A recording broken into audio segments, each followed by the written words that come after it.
Nous voilà repartis en vadrouille, cette fois-ci direction l'Égypte. Une terre qui abrite encore les vestiges d'une civilisation millénaire. Une terre traversée par le Nil, l'un des plus célèbres fleuves du monde qui rythme encore la vie de ses habitants. Un pays où se sont succédées les religions les unes après les autres et où se sont côtoyés des peuples qui vivent désormais sous le même drapeau. Il est 18h quand on débarque au Caire, environ 19h quand on arrive à l'hôtel par un ascenseur plutôt atypique. Et il ne faudra pas attendre plus longtemps pour que nos mésaventures commencent. Sitôt arrivé, le réceptionniste nous indique que l'hôtel est surbooké et qu'il va donc nous changer d'hôtel juste pour la première nuit. Il y a des gens qui se font upgrader, tu vois. Là on se fait sous-grader. Après, ça va, c'est juste que c'est un peu bruyant, mec. Non, ça va pas, ça pue la clope. C'est bruyant, on est au rez-de-chaussée. Et on est également à côté de la réception, d'une réception qui ne ferme jamais. Actuellement, il n'y a pas de toilette. Le PQ est toilette. pas disponible. Et il n'y a pas non plus de serviette. Mais on peut demander à l'étage. Donc, peut-être qu'ils en ont. Oui, on peut aussi demander une réduction là. Mais en vrai, par contre, je suis abusée. C'est vrai que là, on paye 3 nuits dans un truc plus classe. Et on a genre un tiers qui est dans un truc un peu miteux, avec un bruit de sèche-cheveux derrière qui ne s'arrête jamais.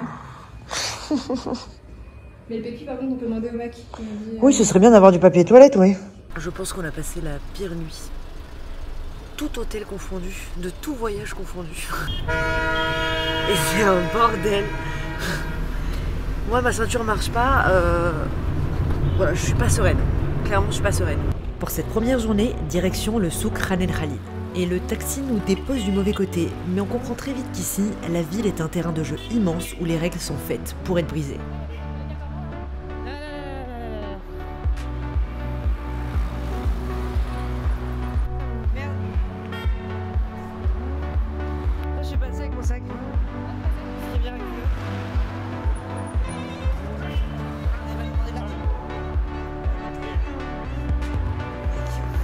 C'est notre premier contact avec l'effervescence du Caire.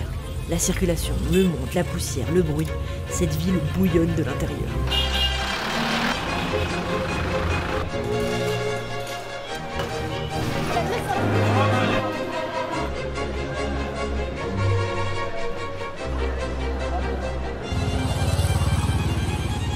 Comment tu sors quand t'es garé là? Après un détour dans un fast-food local, on enchaîne avec le fameux musée du Caire qui abrite plus de 160 000 objets liés à l'Égypte ancienne. Alors certes, le musée ressemble à un entrepôt géant, mais les collections sont exceptionnelles. Vous pourrez découvrir entre autres des momies, beaucoup de sarcophages, des hiéroglyphes, des statues et encore des sarcophages. Le soir au restaurant, on rencontre le chapeauté. On a fini enfin par récupérer la chambre qu'on était censé avoir depuis le début. Et après négociation intense pour avoir une réduction, eh bon, on n'y est pas arrivé. Le lendemain, les pyramides nous attendent. On commence par Saqqara, une ancienne nécropole au sud du Caire où siège la plus vieille pyramide au monde, la pyramide à degrés. Elle a été construite à la demande du pharaon Djoser par le fameux architecte Imhotep il y a plus de 4500 ans. Cette pyramide qui a inspiré toutes les autres, et notamment les pyramides de Gizeh, dont la plus grande fait partie des 7 merveilles du monde antique. En arrivant sur place, je fais face à un contretemps inattendu. Les policiers m'arrêtent car ma caméra et mon stabilisateur font trop professionnel. On doit donc négocier avec notre guide pour qu'il nous laisse rentrer, et on y parvient, heureusement.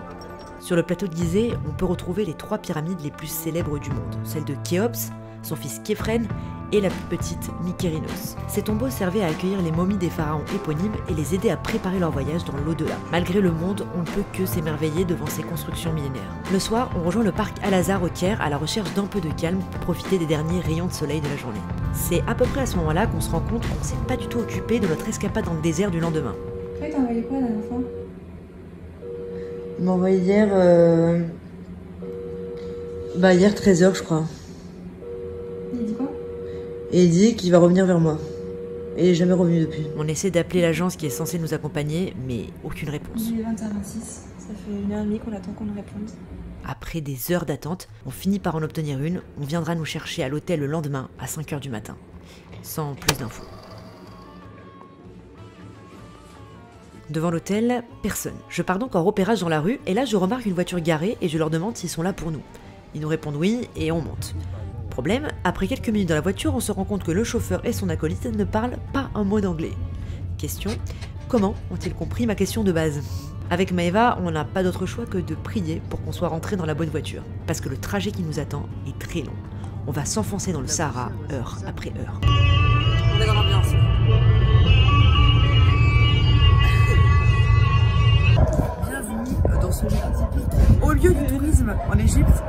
s'appelle The Rest House. Très sympathique, avec des gens qui n'ont rien et un vide intersidéral autour de nous. Le temps passant, on finit par bien s'entendre avec notre chauffeur avec qui on dialogue uniquement grâce à des gestes. Il nous apprend même à compter jusqu'à 10 en arabe.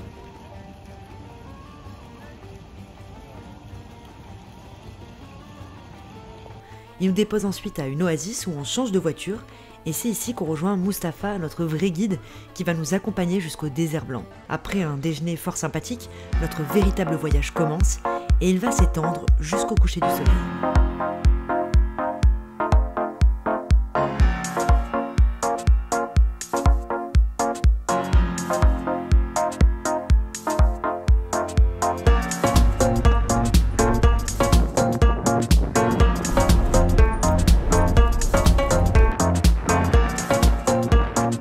On arrive à destination juste avant la tombée de la nuit et notre guide s'applique à nous préparer un campement de qualité. Je sais pas trop à quoi je m'attendais, mais pas à ça. Pas à être seul au milieu d'un désert de rochers blancs, à assister à un coucher de soleil violet, à être hypnotisé par un feu alors que les températures commencent à chuter. Donc là on dirait quoi, qu'il est 21h, 22h, 23h peut-être? Eh bien non, il est 18h07. Je m'attendais pas non plus à ce que notre guide nous prépare un repas exceptionnel au feu de bois. Mais surtout pas à ce que notre guide nous fasse un concert de Magroove sous un ciel étoilé.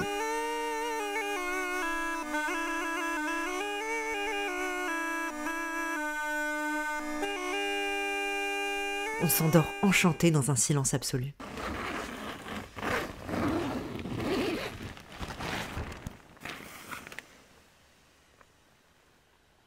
Au réveil, le spectacle est époustouflant. Qu'y a-t-il de plus beau qu'un coucher de soleil? Un lever de soleil. Puis après cette belle aventure, on retourne au Caire. On découvre la somptueuse citadelle de Saladin et sa mosquée qui surplombe le Caire.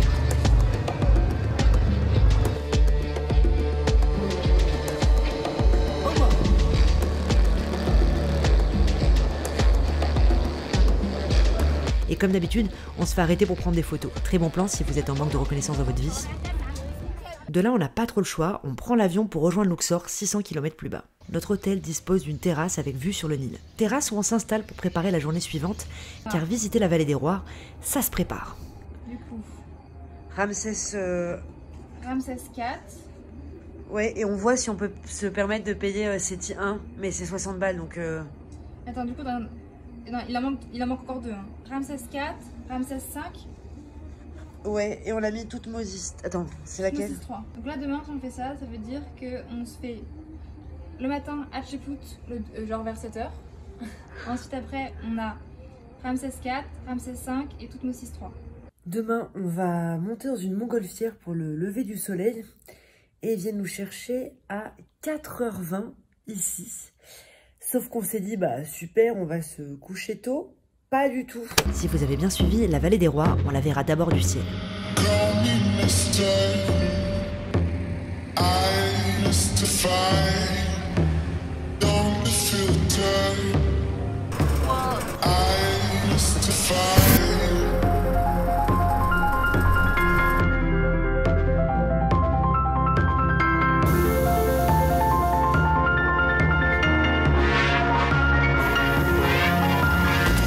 L'avantage de se lever tôt, c'est qu'on arrive en premier dans des lieux d'habitude blindés de touristes. Et c'est comme ça qu'on arrive au temple d'Hatshepsut. Alors, outre le niveau de conservation exceptionnel de ce temple, son histoire est aussi très intéressante. Il a été construit par l'une des premières femmes pharaons, Hatshepsut. Elle avait récupéré le pouvoir à la place de son beau-fils Toutmosis III, et pour faire accepter son statut de dirigeante, elle se déguisait régulièrement en homme.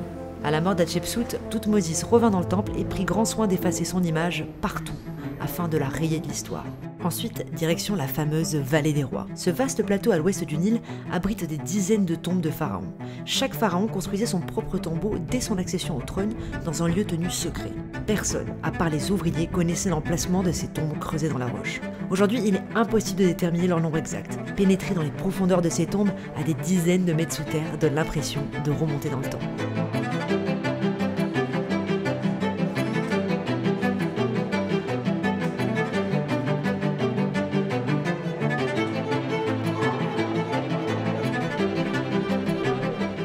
Bienvenue après ces 4 heures de sommeil. Et là je pense qu'ils nous ont préparé un repas pour 8 personnes en moyenne. Je sais pas comment on va manger tout ça, mais ça a l'air vraiment incroyable. Ça a l'air fou. L'après-midi, on choisit de visiter le temple funéraire de Ramsès III, édifié en 1154 avant Jésus-Christ. Si celui d'Hatchepsout le matin m'avait fait grande impression, celui-là me propulse dans une autre dimension. Les enceintes de l'édifice ornées de hiéroglyphes sonnent comme des avertissements envers les ennemis du royaume. Les gigantesques portes, les cours intérieures cernées de colonnes, les couleurs des hiéroglyphes, les bas-reliefs des plafonds, tout témoigne de la grandeur de l'Égypte ancienne. Ce qui fait que même dépeuplé de ses habitants, presque 2000 ans plus tard, ce lieu continue de vivre.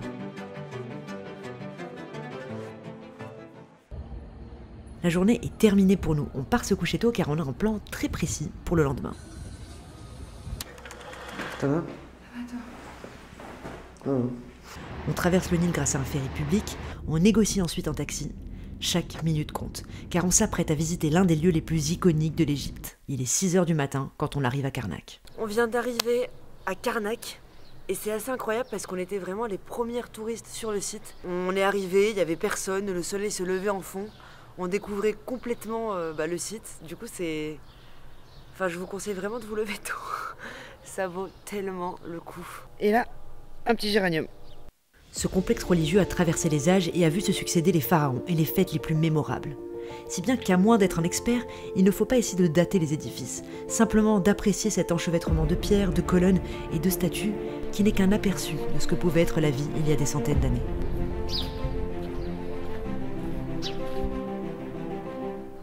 On développe ici une technique assez audacieuse, celle de se coller à des groupes pour écouter les explications des guides.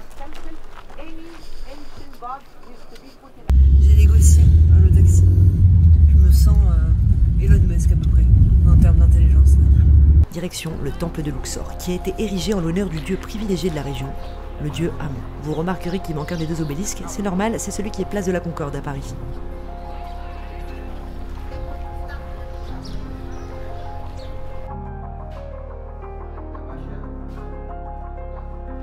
Après un repas, une visite du souk et une sieste, on prend un felouk au coucher du soleil.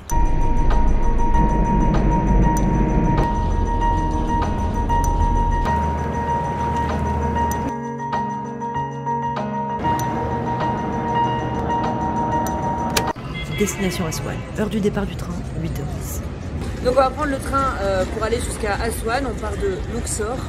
Ceux qui ont suivi notre aventure au Sri Lanka savent que la dernière fois on a fait une erreur en prenant pas les billets de première classe ou de, je sais plus ce qu'il y avait, de classe VIP ou je sais pas quoi. Cette fois-ci on n'a pas refait la même erreur. On a pris un billet première classe. Donc rien ne peut mal se passer. On est à l'heure, on est sur le quai, on boit du café pas bon, enfin... La vie est belle quoi. Certes, nous on est à l'heure, mais clairement pas le train. Il est tellement en retard qu'on se demande si on s'est pas trompé de quai. Un train arrive mais un marchand nous dit de ne pas monter dedans parce que ce serait le train de 7 h et non de 8 h. En effet, tout va bien, les trains ont en moyenne 1h30 de retard ici. Ici j'ai quasi en position allongée. C'est génial. Non, je pense qu'on va pas très bien. On longe le Nil pendant un peu plus de 3 heures. Puis on arrive à Aswan et plus particulièrement sur l'île Éléphantine qui héberge 2 petits villages nubiens.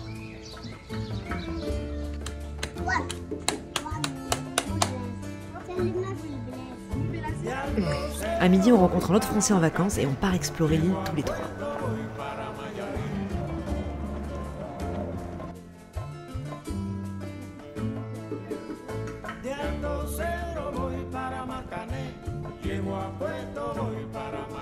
Aujourd'hui, c'est mon anniversaire.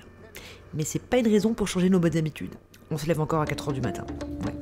Pour aller faire du dromadaire dans le désert au lever du soleil, soi-disant. Moi, elle s'appelle Pamela, et Maëva a Jamal. Au début, nos guides nous conduisent dans le désert, mais bien vite, ils nous laissent les rênes pour qu'on apprenne nous-mêmes à monter un dromadaire. L'expérience est vraiment magique.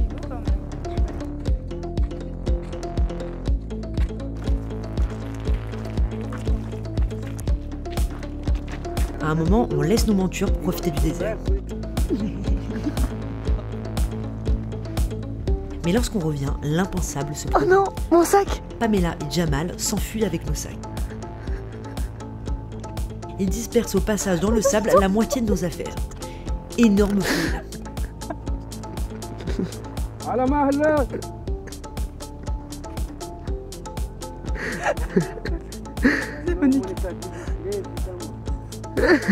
S'ensuit un moment de flou où on essaie de retrouver nos affaires dans le désert. Puis on finit par les récupérer et on remonte enfin sur le dromadaire. Pour finir la balade, on s'arrête au monastère Saint-Siméon. Il date de l'époque chrétienne d'Égypte et même s'il est en ruine, on a quand même une bonne idée du mode de vie des moines. Ce qui est cool, c'est qu'il est vraiment construit en plein désert. La vue d'en haut est donc splendide.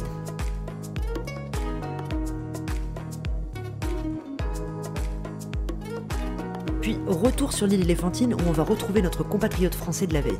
Ensemble, on va visiter le célèbre temple de Philae. Outre le fait que le temple soit tout simplement impressionnant, il a une histoire particulière, parce que lorsque le barrage d'Aswan a été construit dans les années 70, l'île originelle qui abritait le temple a été inondée. Et il a donc fallu déplacer le temple sur une autre île à côté. C'est fou, déjà de se dire que ce temple, il a été déplacé pierre par pierre pour éviter qu'il soit sous l'eau. Et même là, en le visitant, je comprends pas comment ils ont fait en fait, ça me paraît dingue. Quand on rentre à l'hôtel le soir, une surprise nous attend. Notre hôte a fait venir un gâteau et des musiciens pour mon anniversaire.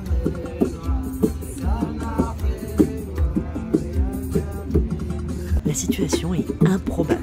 On se retrouve à écouter un groupe nubien venu spécialement pour l'occasion et à partager un gâteau avec 8 personnes qu'on ne connaît pas du tout.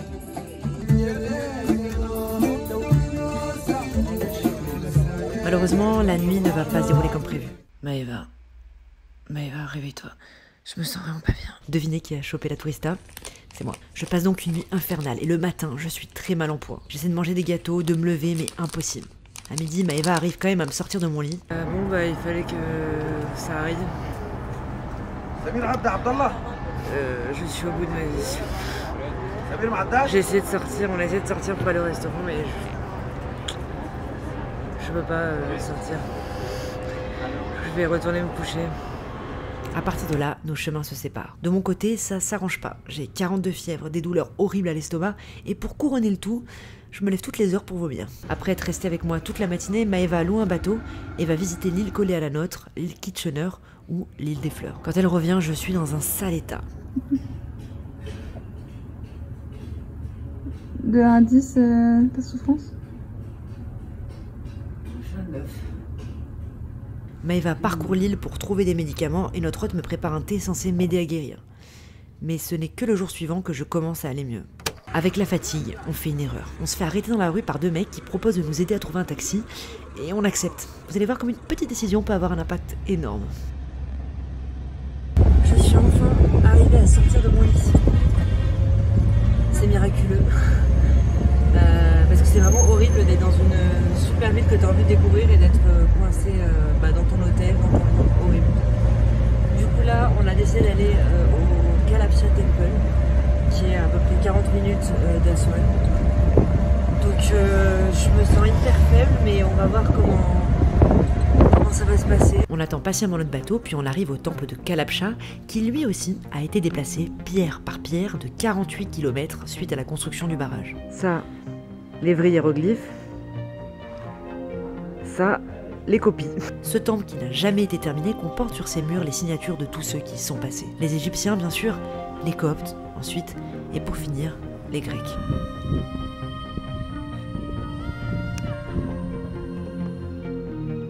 Comme notre chauffeur est sympa et que le lendemain on doit aller à Marsa-Alam, on négocie pour qu'il nous accompagne là-bas moyennant bon prix. Il accepte. Mais voilà que nos entremetteurs du matin rappellent et nous disent qu'il faut absolument passer par eux car la route qui coupe le désert est interdite aux touristes. On doit donc faire le tour et leur donner une photocopie de notre passeport pour obtenir une autorisation. Après une vérification somme toute sommaire de leurs propos, on accepte. Dans l'après-midi, on prend un felouk pour découvrir les îles environnantes à celles où on loge. Maëva a déjà fait un petit tour la veille, mais moi je découvre vraiment les environs d'Aswan.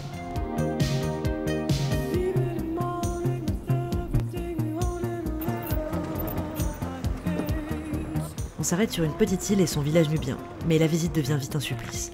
On se fait littéralement harceler par la totalité des habitants qui nous demandent de l'argent et des enfants nous suivent dans la rue.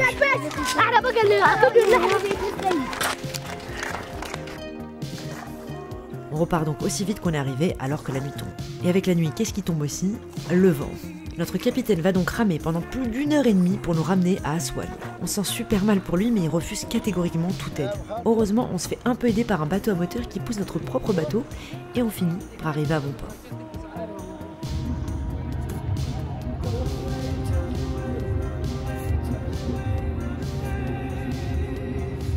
C'est parti pour la dernière étape de notre voyage, Marsa Alam. Mais pour ça, il faut arriver jusqu'à Marsa Alam. Et vous allez voir que ça va être un sacré périple. On commence par traverser le Nil pour rejoindre notre taxi de la veille avec qui on avait négocié. Mais on arrive au point de rendez-vous et le mec est pas là. Sauf que là, on peut pas se permettre de prendre notre taxi. Déjà parce que le trajet dure 6 heures et ensuite parce qu'il a enregistré nos passeports. Comme d'habitude, on prend un chauffeur qui ne vient pas. C'est habituel. La situation est de plus en plus bizarre. Oh mon Dieu! Il est là. C'est vrai? Oui, oui, c'est lui. Il arrive, mais on retrouve les entremetteurs de la veille qui débattent d'un prix pour notre transport. On a l'impression d'être des marchandises. C'est là qu'ils nous annoncent qu'on va devoir changer de voiture à mi-chemin pour aller dans une meilleure voiture que celle qu'on a. En effet, on a un peu peur qu'elle nous lâche. On doit même faire vérifier le moteur avant de partir. Je pense que la voiture n'a pas roulé depuis 1993. À peu près. Hein. Ah, il faut voir l'état de la voiture, oui. Il faut voir ça, c'est exceptionnel.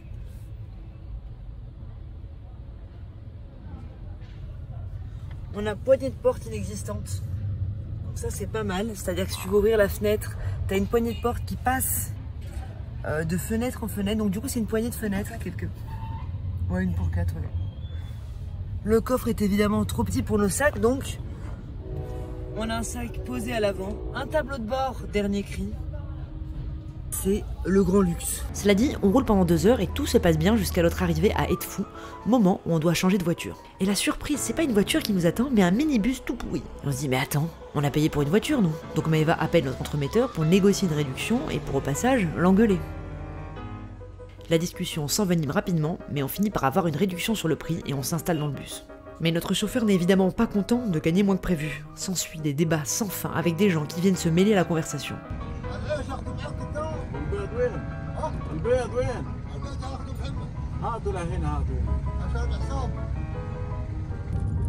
Et c'est parti pour 4 heures de route dans un bus sans amortisseur au siège ultra inconfortable. Le trajet est super long. Mais à l'approche de Marsa Alam, devinez qui nous rappelle. L'entremetteur qui nous dit que si on veut que le chauffeur nous ramène à l'hôtel, il va falloir payer plus. Le mec est malhonnête jusqu'au bout.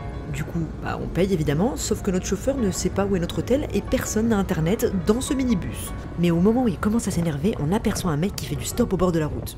On le prend dans la voiture et c'est lui qui va essayer de guider notre chauffeur qui, accrochez-vous bien, n'avait jamais vu de GPS de sa vie. Il n'arrivait pas à croire que le point bleu sur la carte, c'était notre bus. Après moult détours et explications, on finit enfin par arriver à notre hôtel. Et pour la première nuit, on en a choisi un exceptionnel.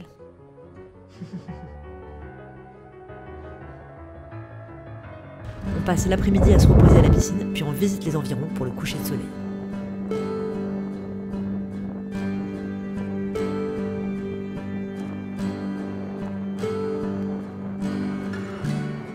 Dernier jour dans un certain confort, dans cet hôtel qui est quand même très stylé, on peut le dire, il est magnifique.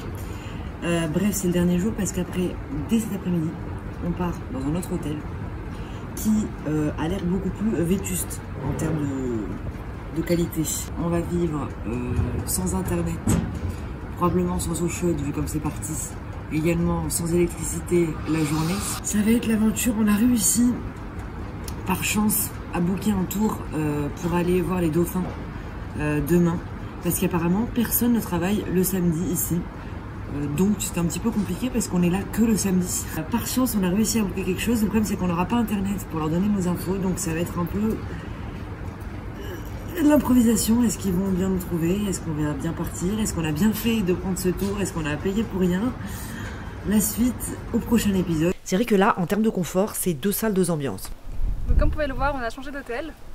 Donc voici la première chambre. Petit room tour qui va être très rapide.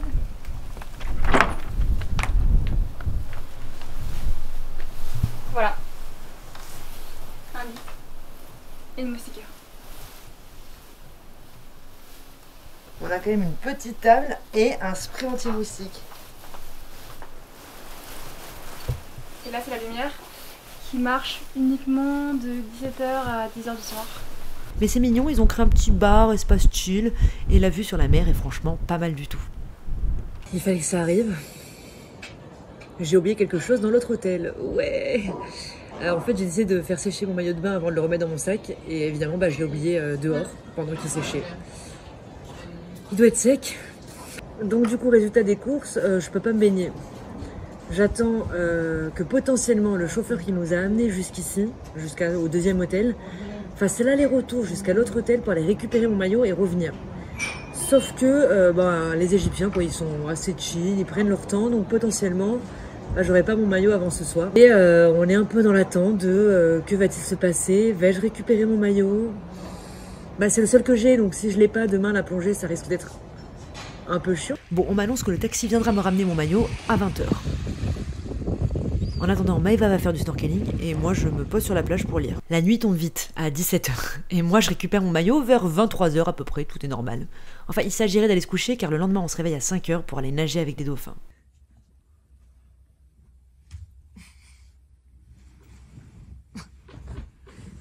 Ça va tout en finesse. C'est bien. Ah. C'est cosy.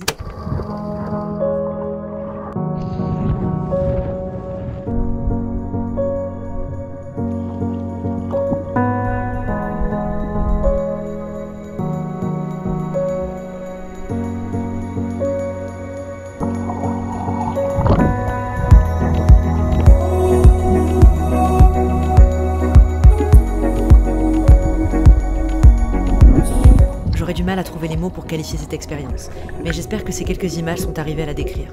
Les dauphins si près qu'on pouvait les frôler, les coraux de toutes les couleurs, l'immensité de la mer Rouge. Bref, c'était un moment unique dont je me rappellerai toute ma vie.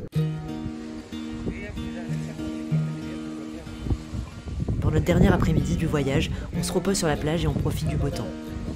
On attrape quelques coups de soleil aussi, comme d'habitude, et on passe du temps avec des petits chiots qui habitent dans notre campement. Voilà, comme on dit, retour à la maison. Et voilà, c'est la fin du voyage. Un voyage très riche sur découvertes. Et on a fait beaucoup de choses différentes. J'ai encore du mal à tout digérer là. Je pense qu'il va falloir que j'attende plusieurs jours à Paris, que je commence à revoir les photos, etc. pour bien tout mettre en place dans ma tête. Et on a vu, on était dans le désert, on a nagé avec les dauphins. On a vu des temples millénaires, voguer sur le Nil, on a rencontré plein de gens. Ouais, c'était trop bien. Et nous allons traverser les Alpes au niveau de Milan pour une arrivée qui est prévue à 18h45 en heure locale. Pour l'instant, la météo était toujours froide et nuageuse à Orly. Bon allez, je casse le suspense. Il y a 1-0 pour la France avec un but de Olivier qui est devenu meilleur buteur.